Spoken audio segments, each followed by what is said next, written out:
Good morning, welcome दोस्तों। मैं मनोज पवार भानी class के इस ऑनलाइन प्लेटफॉर्म पे आपका हार्दिक स्वागत करता हूं। First grade first paper school management काफी वीडियोस आ चुके हैं और आप लोगों से अपेक्षा यही है कि इसी तरह से जुड़े रहे मेरे साथ में। पूरा स्कूल मैनेजमेंट आपका कंप्लीट करवाऊंगा और इसी क्रम में चलेंगे कि आपको अच्छे से समझ में आए। तो देखेंगे आज का जो हमारा टॉपिक है, क्योंकि मैं कल के वीडियो में भी मैंने ये चीज क्लियर करी थी कि जो हमारा फर्स्ट ग्रेड का सिलेबस दे रखा है स्कूल मैनेजमेंट में, उस क्रम में अगर हम चलते हैं तो काफी सारी चीजें में कंफ्यूजन क्रिएट हो सकता है। इसलिए सबसे पहले मैंने आपको राजस्थान के अंदर प्रारंभिक शिक्षा विभाग और माध्यमिक शिक्षा विभाग और दोनों की राजकीय और स्वायत्त शासित संस्थाओं के नाम वाला स्ट्रक्चर बताया था। फिर मैंने प्रारंभिक शिक्षा को कंप्लीट कर लिया, जिसके अंदर अपन ने राजकीय संस्थाओं में SIERT और डाइट को पढ़ा और स्वायत्त शासित संस्था के अंदर हमने पढ़ा था राजस्थान पाठ्य पुस्तक मंडल जयपुर को। तो अब देखेंगे माध्यमिक शिक्षा विभाग के अंदर स्वायत्त शासित संस्थाओं में पहली संस्था जिसे हम कहेंगे BSER या माध्यमिक शिक्षा बोर्ड अजमेर। चलिएगा तो शुरुआत करते हैं। BSER फुल फॉर्म रहेगी board of secondary education Rajasthan और हिंदी में कहें तो राजस्थान माध्यमिक शिक्षा बोर्ड अजमेर। देखिएगा वही क्रम रहेगा सभी वीडियो में जो रहता है कि इसके पास्ट के पीछे क्या स्टोरी है, यानी इसकी स्थापना किस प्रकार से हुई, कौन कौन से लोगों की क्या क्या भूमिका रहती है और कैसे इसकी व्यवस्था के अंदर परिवर्तन आता है, उन सभी बिंदुओं को यहाँ लेकर के आया हूं इस वीडियो के अंदर। तो निश्चित तौर पर आप लोग बिल्कुल निश्चित हो जाइए कि इस वीडियो को देखने के बाद में आपको राजस्थान माध्यमिक शिक्षा बोर्ड को कहीं और से देखने या पढ़ने की आवश्यकता नहीं रहेगी। शर्त सिर्फ एक ही है, कंटिन्यू मेरे साथ बने रहिए और मेरे चैनल को लाइक और सब्सक्राइब करते रहिए। अगर आपको लगता है कि और कुछ आपको एक्स्ट्रा चीजों की अगर कुछ जानकारी चाहिए या ऐसा लगता है कुछ आप सजेशन देना चाहें तो बिल्कुल मोस्ट वेलकम है, आपका स्वागत है। आप मेरे यूट्यूब चैनल पर आप कमेंट करके भी बता सकते हैं। चलिएगा तो आज हम शुरू करते हैं माध्यमिक शिक्षा बोर्ड अजमेर। चलिएगा साहब, सबसे पहली स्थिति देखिएगा 23 सितंबर और वही फैक्ट लेकर के आता हूं जो शायद आप लोग और कहीं से हो सकता है मिल जाए, लेकिन मैं एक ही प्लेटफॉर्म पे एक ही चैनल पे सारी चीजों का समावेश करने का प्रयास कर रहा हूं। ऐसा नहीं कहता कि कहीं और से नहीं मिल सकता, लेकिन अलग अलग रेफरेंस बुकों में जाने की जरूरत नहीं रहेगी अगर इस वीडियो को देखते हैं तो। 23 सितंबर 1952 इसका जिक्र पहले भी हम लोग कर चुके हैं। माध्यमिक शिक्षा आयोग का गठन किया गया और इसके अध्यक्ष कौन थे तो लक्ष्मण स्वामी मुदालियर लक्ष्मण स्वामी LS मुदालियर ये अध्यक्ष हैं। और ये अध्यक्ष इसके पूर्व में ये मद्रास विश्वविद्यालय के कुलपति भी रह चुके हैं, कुलपति। तो इनकी अध्यक्षता में एक आयोग बनता है जिसका नाम है माध्यमिक शिक्षा आयोग। और ये माध्यमिक शिक्षा आयोग क्या सिफारिश करता है, क्या अनुशंसा करता है कि माध्यमिक शिक्षा की गुणवत्ता में सुधार लाने के लिए प्रत्येक राज्य में क्या होना चाहिए, एक माध्यमिक शिक्षा बोर्ड होना चाहिए। माध्यमिक शिक्षा बोर्ड की स्थापना होनी चाहिए, स्थापना होनी चाहिए। और होनी चाहिए का मतलब या तो इन्होंने अभिशंसा की है, सिफारिश की है, तो मुदालियर जरूर ध्यान रखें। LS मुदालियर 1952 के अंदर माध्यमिक शिक्षा आयोग जो बना था उसके अध्यक्ष थे और उनकी अभिशंसा को देखते हुए इस माध्यमिक शिक्षा बोर्ड की स्थापना की जाती है। और कब स्थापना होती है, 1 अगस्त 1957 1 अगस्त 1957 को इसकी स्थापना की जाती है औपचारिक रूप से और विधानसभा द्वारा या कह सकते हैं राज्य सरकार द्वारा इसकी स्थापना कर दी जाती है औपचारिक फॉर्मेट के अंदर। लेकिन विधिवत रूप से ये कार्य करना बोर्ड प्रारंभ करता है 4 दिसंबर 1957 और यहाँ दोनों ही जगह में एक ही चीज लिखूंगा, जयपुर। इसकी स्थापना जयपुर में की जाती है और विधिवत रूप से ये कार्य करना 4 दिसंबर को जयपुर से प्रारंभ करता है। फिर जयपुर के बाद में देखिएगा सत्यनारायण राव समिति, देखिएगा सत्यनारायण राव समिति, हम लोग एकीकरण वाली चीज में और मैंने पहले भी कई वीडियो में जिक्र किया है, P सत्यनारायण राव समिति, और ये राव समिति सिफारिश करती है, किन किन चीजों की सिफारिश करती है। एकीकरण में आप जानते हैं कि जयपुर को राजधानी बनाया जाए, हाईकोर्ट जोधपुर को दिया जाए, भू विभाग खान विभाग जो है उदयपुर को दिया जाए, कोटा को कुछ और मिलेगा, इस प्रकार से बीकानेर को शिक्षा निदेशालय मिलेगा। तो वही सिफारिश की जाती है कि माध्यमिक शिक्षा बोर्ड जो है वो अजमेर को स्थानांतरित कर दिया जाए, यानी जयपुर से उसका स्थान परिवर्तन करके अजमेर ले जाया जाए। ये सिफारिश कौन करता है? पी सत्यनारायण राव समिति। और इसी सिफारिश के आधार पर जुलाई 1961 से ये माध्यमिक शिक्षा बोर्ड का ट्रांसफर कहां हो जाता है? जयपुर से स्थानांतरित होकर यह आ जाता है अजमेर। कहां पर स्थानांतरित हो जाता है? अजमेर। और अजमेर में किस स्थान पर? तो नजरबाग कोठी में स्थानांतरित कर दिया जाता है माध्यमिक शिक्षा बोर्ड को। और वर्तमान जो माध्यमिक शिक्षा बोर्ड का कार्यालय है वहां पर इसने विधिवत रूप से कार्य करना प्रारंभ किया है 1973। जो वर्तमान हम भवन देखते हैं, वर्तमान भवन जो है माध्यमिक शिक्षा बोर्ड अजमेर का, वहां पर उस भवन में विधिवत रूप से कार्य करना इसने प्रारंभ किया था 1973। तो यहाँ बहुत सी चीजें मैंने क्लियर कर दी। एक तो याद रखना है 23 सितंबर 1952 माध्यमिक शिक्षा आयोग की स्थापना होती है। अध्यक्ष है लक्ष्मण स्वामी मुदालियर, और लक्ष्मण स्वामी मुदालियर मद्रास विश्वविद्यालय के कुलपति भी रह चुके हैं। और इनकी सिफारिश या अभिशंसा होती है, और ये क्या अभिशंसा करते हैं कि प्रत्येक राज्य के अंदर एक माध्यमिक शिक्षा बोर्ड की स्थापना होनी चाहिए। और इसी क्रम में विधानसभा द्वारा 1 अगस्त 1957 को माध्यमिक शिक्षा बोर्ड की स्थापना कर दी जाती है, लेकिन कहां? जयपुर के अंदर। और ये विधिवत रूप से 4 दिसंबर 1957 को कार्य करना प्रारंभ भी कर देती है। लेकिन पी सत्यनारायण राव की सिफारिश यानी समिति की सिफारिश पर जुलाई 1961 में इस माध्यमिक शिक्षा बोर्ड कार्यालय को जयपुर से अजमेर को स्थानांतरित कर दिया जाता है, और वहां पर नजरबाग कोठी में इसका कार्यालय स्थापित होता है। और वर्तमान भवन के अंदर अगर हम देखें तो 1973 से इसने कार्य करना प्रारंभ कर दिया है। ये बात कर ली मैंने आपको पास्ट की, पास्ट में क्या रहा। अब बात करूंगा माध्यमिक शिक्षा बोर्ड की संगठन की या संरचना की। कितने सदस्य और कौन से सदस्य कहां से आते हैं? वर्ष 2018 अक्टूबर बड़ा इंपॉर्टेंट रहेगा, क्योंकि पहले जो चीजें हमारे पास जानकारी थी, मैंने कहा है इस बार की फर्स्ट ग्रेड का स्कूल मैनेजमेंट बहुत ज्यादा इंपॉर्टेंट रहने वाला है, क्योंकि 2018 में काफी सारे अपडेट्स हुए हैं, काफी सारे परिवर्तन हुए हैं, और उनको हमें जानकारी में लेना जरूरी है, क्योंकि प्रश्न वहीं से निकल करके आएगा जो चेंजेस हुए हैं। देखिएगा तो माध्यमिक शिक्षा बोर्ड का संगठन कह लीजिए या संरचना कह लीजिए किस प्रकार की रहती है। तो संरचना में थे 36 सदस्य, 36 मेंबर्स थे, लेकिन 2018 अक्टूबर से पहले, अक्टूबर 2018 में इसमें कुछ परिवर्तन आया है। और ये परिवर्तन क्या आया है कि इन 36 में 5 मेंबर और जुड़ जाते हैं, और ये मेंबर कहां से जुड़े? राज्यपाल द्वारा मनोनीत किए जाते हैं, राज्यपाल द्वारा मनोनीत सदस्य। तो अभी वर्तमान में अगर पूछ लिया जाए कि सदस्य संख्या कितनी है, तो वो हो जाती है सर आपकी 41, जबकि 2018 से पहले सदस्य संख्या थी 36। ये इंपॉर्टेंट फैक्ट रहेगा माध्यमिक शिक्षा बोर्ड में। अगर एग्जाम के दृष्टिकोण से पूछो तो ये एक इंपॉर्टेंट प्रश्न निकल करके आ रहा है इस बार के फर्स्ट ग्रेड के लिए, सबसे इंपॉर्टेंट क्वेश्चन यही बनता है। अब देखेंगे संरचना में सबसे पहले अध्यक्ष, और जो अध्यक्ष होता है वो कौन व्यक्ति होता है? अध्यक्ष। तो अध्यक्ष जो व्यक्ति होता है वह राज्य सरकार द्वारा भेजा जाता है या राज्य सरकार द्वारा मनोनीत होता है। राज्य सरकार द्वारा नियुक्ति की जाती है इसकी। यह एक गैर सरकारी व्यक्ति होता है। कैसा व्यक्ति होता है? गैर सरकारी व्यक्ति होता है। और कार्यकाल तो पूरे बोर्ड का मैंने बता ही दिया है कि पूरे कार्यकाल का जो रहेगा बोर्ड का कार्यकाल 3 वर्ष का कार्यकाल रहता है, वो लास्ट में हम लोग जरूर देखेंगे उसको। फिर देखते हैं उपाध्यक्ष। तो इसका उपाध्यक्ष कौन होता है? तो उपाध्यक्ष सहित पदेन सदस्य कितने होते हैं? सहित पदेन सदस्य। फिर उपाध्यक्ष को भी मैं दिखाऊंगा।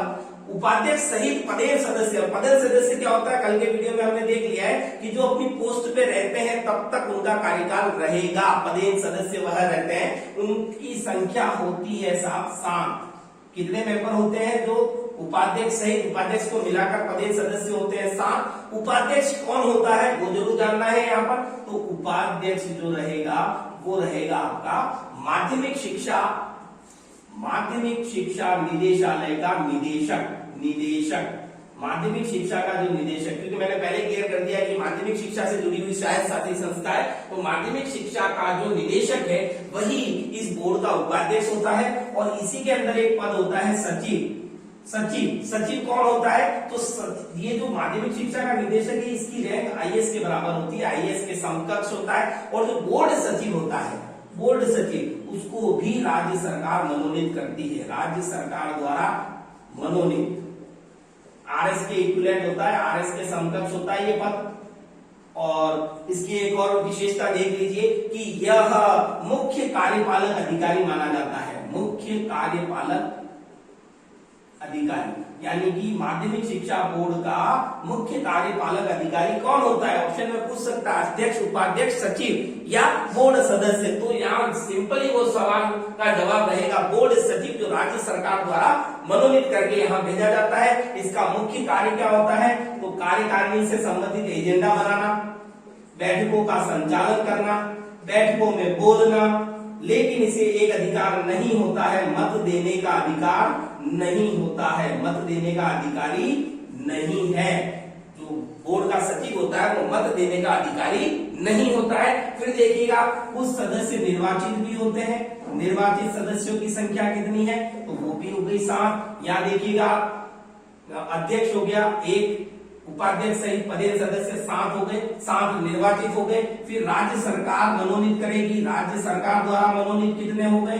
तो राज्य सरकार द्वारा मनोनीत सदस्यों की संख्या हो जाती है 17। फिर विधानसभा का जो अध्यक्ष है, विधानसभा अध्यक्ष, वो भी सदस्यों को मनोनीत करता है और उनकी संख्या कितनी होती है? उनकी संख्या होती है 2। उसके बाद में होते हैं सहव्रत सदस्य, सहव्रत सदस्य, ये अपने विषय के विशेषज्ञ होते हैं और ऐसे सहव्रत सदस्यों की संख्या होती है 2।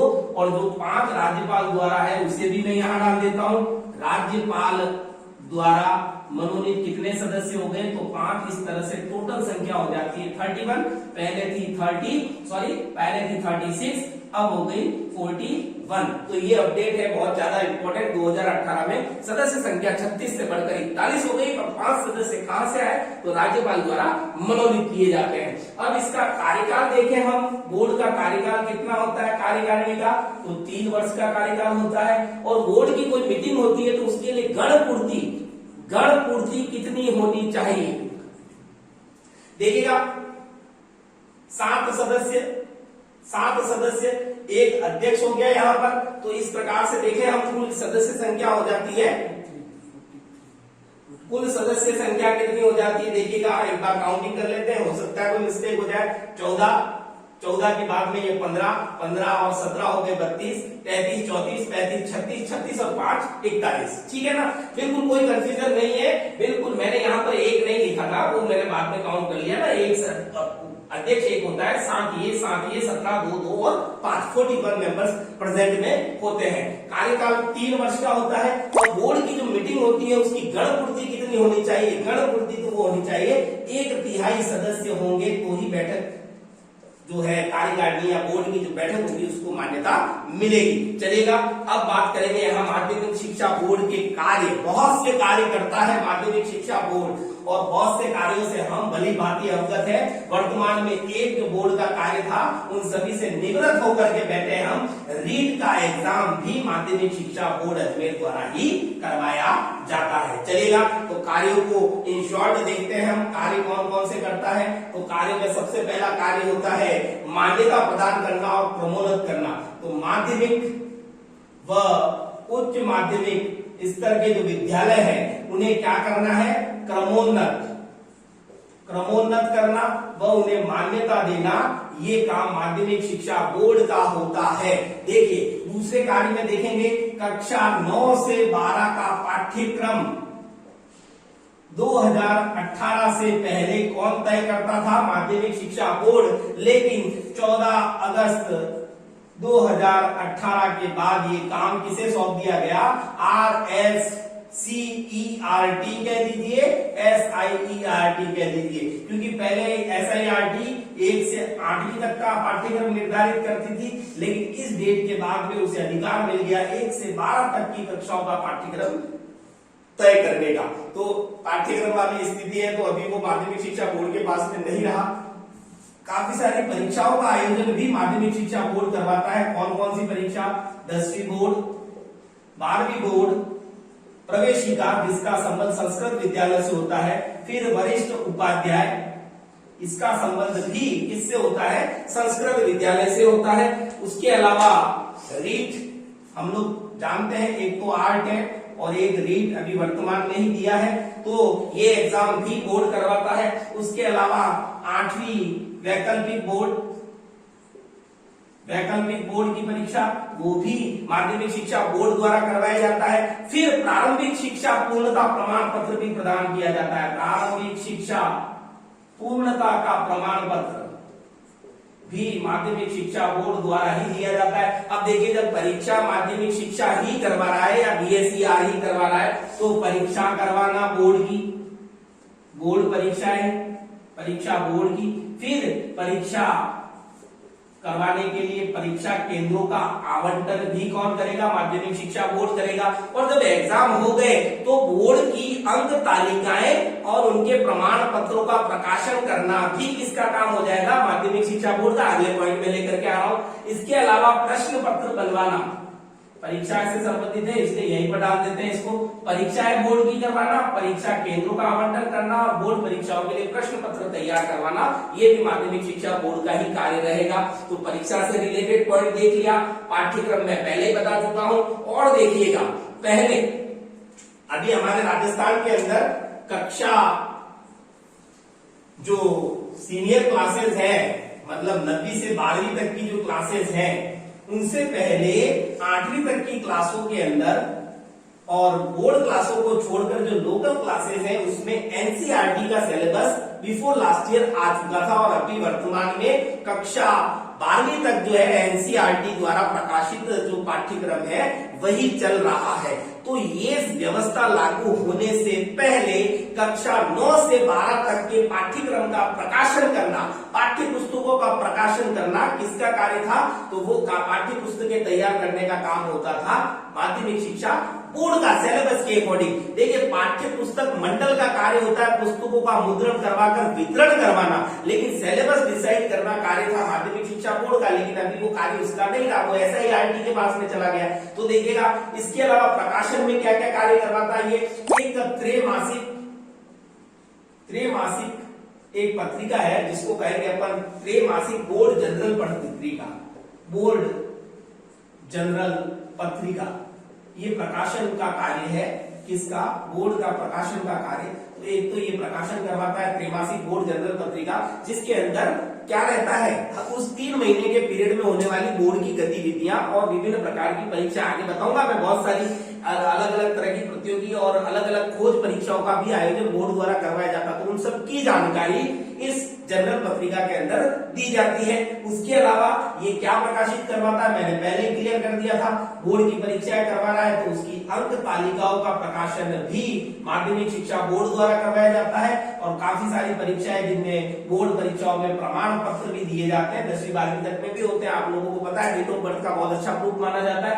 तो ये सारे प्रमाण पत्रों का जो प्रकाशन है वो भी माध्यमिक शिक्षा बोर्ड द्वारा ही करवाया जाता है। आगे चलेंगे हम। विद्यार्थियों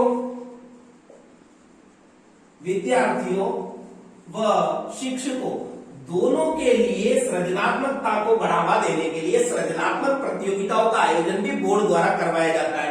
अगर बच्चों की बात करें तो बच्चों में भाषण हो सकता है, एकल गायन हो सकता है, नृत्य हो सकता है, उसके अलावा निबंध प्रतियोगिता हो सकती है। ऐसी काफी सारी प्रतियोगिताएं बच्चों के लिए सृजनात्मकता के विकास के लिए करवाई जाती है। तो अध्यापकों में भी भाषण प्रतियोगिता, निबंध प्रतियोगिता और इसके अलावा निबंध कह दीजिए या लेख प्रतियोगिता कह दीजिए, और एक होता है साहब अध्यापन प्रतियोगिता। यानी अध्यापकों को पर्टिकुलर किसी टॉपिक को बच्चों को पढ़ाना, इस तरह की भी प्रतियोगिता आयोजित करवाता है बोर्ड। और इसका उद्देश्य होता है छात्रों में और अध्यापकों में सृजनात्मकता को विकसित करना, सृजनात्मकता को बढ़ावा देना। चलिएगा, उसके बाद में कई प्रकार की स्कीम जिसमें बच्चों को पुरस्कार भी मिलते हैं बोर्ड के द्वारा, ऐसे काफी सारे आयोजन किए जाते हैं। और एक आयोजन बहुत अच्छा और बहुत ही इंपॉर्टेंट रहेगा, एकल या द्विपुत्री पुरस्कार योजना। एकल क्या है समझिएगा, एकल या द्विपुत्री पुरस्कार योजना, पुरस्कार योजना जिसका शुभारंभ होता है 2012 से। इसमें क्या व्यवस्था होती है, ऐसी बच्चियां जो राज्य स्तर पर 15 बच्चियां, टॉप 15, राज्य स्तर पर टॉप 15 बच्चियां 1 से 15 तक की, उन बच्चियों को 21 हजार रुपए का पुरस्कार मिलता है। लेकिन शर्त एक ही है कि 1 से 15 तक की मेरिट में होनी चाहिए, प्लस अपने परिवार की, अपने माता पिता की या तो इकलौती पुत्री या 2 पुत्री, यानी कि या तो वो एक ही लड़की है तो उसके अलावा दूसरी कोई लड़की या लड़का नहीं है, या 2 संतानें और दोनों ही लड़कियां हैं, तो इसलिए कहा जाता है एकल या द्विपुत्री पुरस्कार। उस फैमिली को, मतलब बच्चियों के जन्म को बढ़ावा देने के लिए, ऐसे परिवार जिनके अंदर 1 या 2 बच्चियां ही हैं, बच्चे नहीं है लेकिन फिर भी उनको पढ़ा रहे माता पिता, उनको प्रोत्साहित करने के लिए इस प्रकार का एक सरकार की स्कीम जिसको माध्यमिक शिक्षा बोर्ड द्वारा संचालित किया जाता है। और जिला स्तर पर ऐसी कितनी बच्चियों का सिलेक्शन होता है, 5 बच्चियों का, और उन्हें 5-5 हजार रुपए राशि पुरस्कार स्वरूप मिलती है, एकल पुत्री या द्विपुत्री पुरस्कार योजना 2012 से। फिर देखिएगा 10वीं और 12वीं के बोर्ड के एग्जाम करवाती है, तो बोर्ड में एक बहुत अच्छी चीज होती है मेरिट, बोलते हैं ना मेरिट, जिला स्तर पर, राज्य स्तर पर, यानी कि सर्वश्रेष्ठ प्रदर्शन करने वाले जो छात्र होते हैं, जिसको कहेंगे मेरिट छात्रवृत्ति। मेरिट छात्रवृत्ति ऐसे बच्चों को दी जाएगी जिन्होंने क्या किया, देखिएगा उसको समझिएगा कि अगर 10वीं के बच्चे हैं, 10वीं की बच्चियां, 10वीं की गर्ल्स हैं, छात्राएं हैं, तो 1 से 15 तक जो रैंक लेकर के आई है, 1 से 15 तक राज्य स्तर पर, उन्हें 2 वर्ष तक प्रति माह कितनी राशि मिलेगी, 400 रुपए। समझिएगा, इस फैक्ट को समझिएगा। 10वीं तक की वे बच्चियां जो टॉप 15 रैंक तक आती हैं, उन्हें प्रति माह 400 रुपए कब तक मिलेगा, 2 साल तक। और अगर 12वीं की बच्ची है, कौन सी क्लास की बच्ची है, 12वीं की बच्ची है, और उसकी रैंक है 1 से लगाकर 10 के मध्य, तो उसे 3 वर्ष तक प्रति माह 500 रुपए मिलेंगे। 12वीं की बच्ची को 3 साल के लिए प्रति माह 500 रुपए की राशि मिलेगी, इसको कहते हैं मेरिट छात्रवृत्ति। उसके बाद में देखिएगा एक एग्जाम और करवाया जाता है, राज्य विज्ञान खोज प्रतियोगिता, विज्ञान खोज, ये भी बीएसईआर द्वारा करवाई जाने वाली एक परीक्षा है।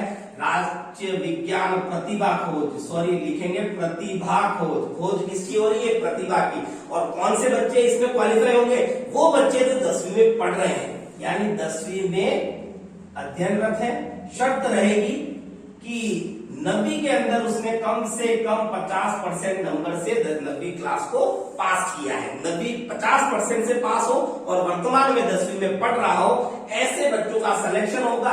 और फर्स्ट रैंक लाने वाले बच्चे को क्या मिलेगा, 4000 रुपए की नगद राशि मिलेगी। और सेकंड रैंक पर रखे जाएंगे कुल 29 बच्चे, फर्स्ट पर 1 बच्चा रहेगा, सेकंड पर 19 बच्चे, और उन्हें मिलेगा 2-2 हजार रुपए का पुरस्कार। ठीक है साहब, तो ये बहुत अच्छी स्कीम चलती है। फिर एक एग्जाम, राष्ट्रीय प्रतिभा खोज, राष्ट्रीय प्रतिभा खोज परीक्षा, राष्ट्रीय प्रतिभा खोज परीक्षा। ये जो परीक्षा है, इसको अपन अगर शॉर्ट फॉर्म में देखें तो कहते हैं NTSE, national talent search exam. ठीक है ना साहब, राष्ट्रीय प्रतिभा खोज परीक्षा ये 2 स्तरों पर होती है, यानी कि एक स्तर पूरा करने के बाद बच्चा दूसरे स्तर पर पहुंचता है। और पहले स्तर की जो परीक्षा का आयोजन है वो BSER द्वारा करवाया जाता है। BSER कौन से बच्चों के लिए करवाएगा, वही शर्त है 10वीं में तो पढ़ रहा हो और 9वीं में यहाँ कम से कम 55% मार्क्स लेकर के आया हो। ऐसे बच्चों का सिलेक्शन होगा, एग्जाम होगा और उनमें से टोटल 234 बच्चों को सेलेक्ट करेगा माध्यमिक शिक्षा बोर्ड और इनको भेज देगा अगले स्तर पर। और अगले स्तर का एग्जाम राष्ट्रीय स्तर पर है, इसलिए NCERT करवाएगी इन 234 बच्चों का। अब शर्त 10वीं वाली नहीं गई, अब ये 234 बच्चे जो सेलेक्ट होकर के आए हैं, प्रत्येक राज्य के बोर्ड द्वारा सेलेक्ट किए गए बच्चे, उन बच्चों का एक एग्जाम होगा और वो राष्ट्रीय स्तर पर होगा। और इसमें देखिएगा बहुत अच्छी व्यवस्था है, उसमें सेलेक्टेड जो बच्चे होते हैं वो जिस क्लास में है यानी कि 10वीं में पढ़ रहे हैं वहां से लगाकर PhD करेंगे, तब तक प्रति माह उनको 500 रुपए प्रदान किए जाएंगे।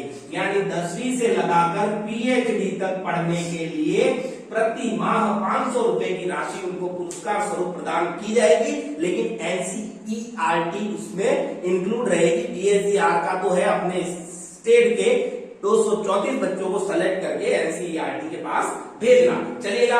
उसके बाद में देखिएगा एक बहुत अच्छी चीज कि बोर्ड के जो एग्जाम होते हैं, हालांकि आजकल तो बहुत सभी एग्जामों में और आज अगर कोई भी परीक्षा होती है उसमें पढ़ने वाले बच्चों की सबसे बड़ी चिंता का विषय होता है अनुचित साधनों का प्रयोग करने वाले विद्यार्थी। हर परीक्षा के अंदर होता है, 6-6 लाख की चप्पलें मिलती हैं, कई बत्ती लाल आते हैं, बहुत सारी चीजें हैं, लेकिन हमें उस तरफ ध्यान नहीं देना। जो भी है हमारे अपना कर्म कर दिया है और जो फल मिलना है अच्छे कर्म का फल अच्छा ही मिलेगा, उसके बारे में बिल्कुल चिंतित नहीं है। और अभी हम वर्तमान में क्या करना है उस पर फोकस करेंगे। तो मैं ये कह रहा हूं कि बोर्ड ने भी अनुचित साधनों की रोकथाम के लिए 1992 में एक नियम बनाया था, एक अधिनियम लेकर के आई थी जिसको कहेंगे अपन राज्य सार्वजनिक परीक्षा अनुचित साधनों की रोकथाम अधिनियम। अनुचित साधनों की रोकथाम अधिनियम 1992 ये एक अधिनियम लेकर के आया था माध्यमिक शिक्षा बोर्ड। और माध्यमिक शिक्षा बोर्ड क्या है? ये माध्यमिक स्तर की शिक्षा के लिए या माध्यमिक शिक्षा विभाग की एक स्वायत्त शासी संस्था है जिसकी अपनी बोर्ड होती है, जिसकी बैठक होगी वर्ष में कम से कम 2 बार। फरवरी और मार्च में होने वाली बैठक को वार्षिक बैठक कहा जाएगा। और स्वायत्त शासी संस्था अपने नियम खुद बनाती है। ये पहले की एक स्वायत्त शासी संस्था में हम ऑलरेडी पढ़ चुके हैं। चलिएगा यहाँ अब मेन इंपॉर्टेंट जो चीज निकल के आ रही है, विद्यार्थी सेवा केंद्र। देखिए ये क्या चीज है, विद्यार्थी सेवा केंद्र। वर्तमान में इन केंद्रों की संख्या है 15। ये क्या चीज है? माध्यमिक शिक्षा बोर्ड का कार्यालय कहाँ है? अजमेर में है। और बच्चा राजस्थान के किसी भी जिले से बिलोंग करता है, अगर आगे चल करके उसे डुप्लीकेट मार्कशीट की आवश्यकता होती है या और कोई ऐसी चीज जो बोर्ड प्रदान करता है उन डॉक्यूमेंट की उसको आवश्यकता होती है, माइग्रेशन की आवश्यकता होती है, तो उसे अजमेर चक्कर न काटने पड़े, इसलिए हर जिले के अंदर ये विद्यार्थी सेवा केंद्रों की स्थापना किया जाना प्रारंभ है, प्रस्तावित है। वर्तमान में राजस्थान के 15 ऐसे जिले हैं जहां पर यह व्यवस्था शुरू हो चुकी है, जिसमें जयपुर के अंदर 2 है और उदयपुर के अंदर 1 है। उदयपुर के अंदर जो है वो है गुरु गोविंद सिंह उच्च माध्यमिक विद्यालय उदयपुर, और जयपुर के अंदर 1 है महारानी बालिका उच्च माध्यमिक विद्यालय बनी पार्क जयपुर। तो इस प्रकार से कुछ ऐसे सेवा केंद्र बनाए गए विद्यार्थियों के लिए। अंक तालिका माइग्रेशन या उसकी छाया प्रतियां कलेक्ट करने के लिए उन्हें अजमेर चक्कर काटने की आवश्यकता नहीं पड़ेगी। तो इस प्रकार का ये 15 केंद्र बनाए जा चुके हैं और 33 के 33 जिलों में बहुत जल्दी बन जाएंगे। चलिएगा उसके बाद में अगली बात जो करूंगा मैं करूंगा अधिवेशन की। मैंने पहले ओरली तो बता ही दिया, अधिवेशन वर्ष में कितनी बार होते हैं? 2 बार, वर्ष में 2 बार। और जो फरवरी और मार्च के अंदर जो अधिवेशन होता है उसको बोर्ड का वार्षिक अधिवेशन कहा जाता है। कौन सा अधिवेशन कहा जाता है? वार्षिक अधिवेशन कहा जाता है। यहाँ पर बोर्ड की कुछ समितियां, देखो बोर्ड की कार्यकारिणी बनती है ना, तो अपने कार्यों को निष्पादित करने के लिए वो कुछ समितियां बनाती हैं। जो समिति बनती है वो समिति अपनी अपने कार्य क्षेत्र को पूरा करती है। तो देखिएगा पहली समिति जिसको हम कहेंगे पाठ्यक्रम समिति, फिर दूसरी समिति जो बनकर के आएगी जिसका काम होता है परीक्षाओं से संबंधित, तो परीक्षा समिति। फिर होगी आपकी पाठ्यचर्या समिति। पाठ्यचर्या समिति के बाद में हो जाती है आपकी मान्यता समिति। मैंने बता दिया मान्यता और क्रमोन्नत करना भी माध्यमिक शिक्षा बोर्ड का कार्य है। फिर है मूल्यांकन समिति। मूल्यांकन समिति के बाद में होती है वित्त समिति, और उसके बाद में एक समिति अन्य अतिरिक्त कार्यों को करती है। तो इस प्रकार 1, 2, 3, 4, 5, 6 और 7 यानी अन्य समितियों के अंदर और भी कुछ समितियां हो सकती हैं। तो इसमें से ये पूछा जा सकता है ऑप्शन के अंदर डाल करके निम्न में से कौन सी समिति का संबंध माध्यमिक शिक्षा बोर्ड से है या नहीं है। चलिएगा, अब सबसे इंपॉर्टेंट चीज जो लेकर के आया हूं मैं आप लोगों के लिए वो है वर्ष 2014 में होने वाला एक अपडेट, यानी कि कुछ मार्गदर्शिकाओं का प्रकाशन किया जाता है माध्यमिक शिक्षा बोर्ड के द्वारा। कुछ मार्गदर्शिका यानी कि वो बच्चा जो 12वीं का एग्जाम पास कर चुका है लेकिन उसे आगे भविष्य में क्या करना है, तो इसके लिए कैरियर परामर्श सामग्री, देखिएगा कैरियर परामर्श सामग्री 2014, कैरियर परामर्श सामग्री 2014। अब ये कैरियर परामर्श सामग्री 2014 क्या करती है, तो इसने 4 प्रकार की मार्गदर्शिकाओं का प्रकाशन शुरू किया है। ये मार्गदर्शिकाएं 4 प्रकार की मार्गदर्शिकाएं प्रकाशित करती है, और पहली जो मार्गदर्शिका है उसका नाम है दिशा, बहुत इंपॉर्टेंट रहने वाला है दिशा। और ये क्या परामर्श देती है, शैक्षिक और व्यावसायिक अध्ययन, शैक्षिक 12वीं के बाद में और व्यावसायिक अध्ययन। अगर बच्चा व्यावसायिक अध्ययन और शैक्षिक क्षेत्र में आगे जाना चाहता है तो उसके लिए दिशा मार्गदर्शिका कार्य करती है। दूसरी है दृष्टि में किस प्रकार का मार्गदर्शन किया जाता है, तो रोजगार के अवसर के संबंध में, रोजगार के अवसर की मार्गदर्शिका, यानी आप गवर्नमेंट जॉब में जाना चाहते हो उसके लिए प्रिपरेशन किस प्रकार से रहेगी, इस प्रकार की मार्गदर्शिका का प्रकाशन माध्यमिक शिक्षा बोर्ड के द्वारा।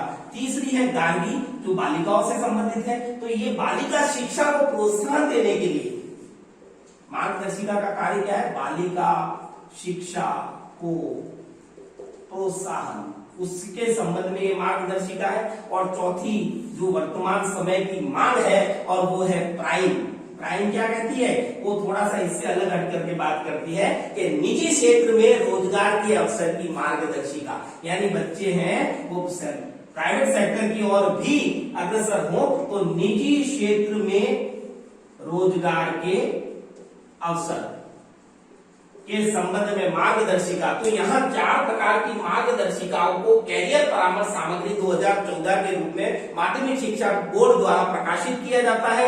कई प्रकार की परीक्षाओं का आयोजन, कई प्रकार की प्रतिभा खोजों का आयोजन किया जाता है, कई प्रकार का प्रकाशन किया जाता है। अध्यापकों के लिए भी कार्य करती है, छात्रों के लिए भी कार्य करती है।